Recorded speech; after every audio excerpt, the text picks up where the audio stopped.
Alors dans le monde, les déchets plastiques sont essentiellement incinérés ou mis en décharge.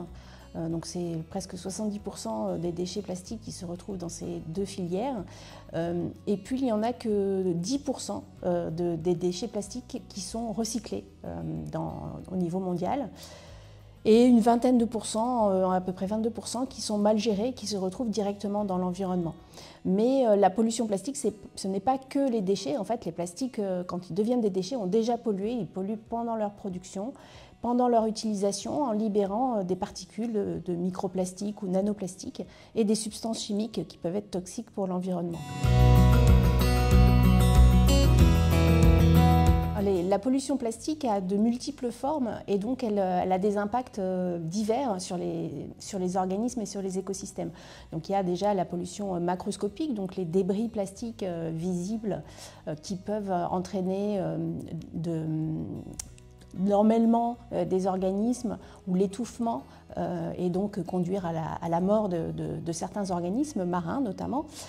Mais il y a aussi une pollution de particules, donc les microplastiques et nanoplastiques, qui peuvent être ingérés et entraîner différents troubles sur les organismes, donc du stress oxydatif, une sensation de satiété sans apporter d'éléments nutritifs, et ils ont aussi des impacts sur la reproduction des organismes.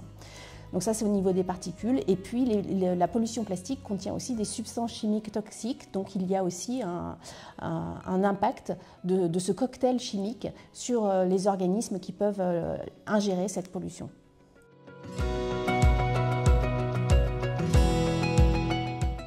Tous les modèles scientifiques montrent que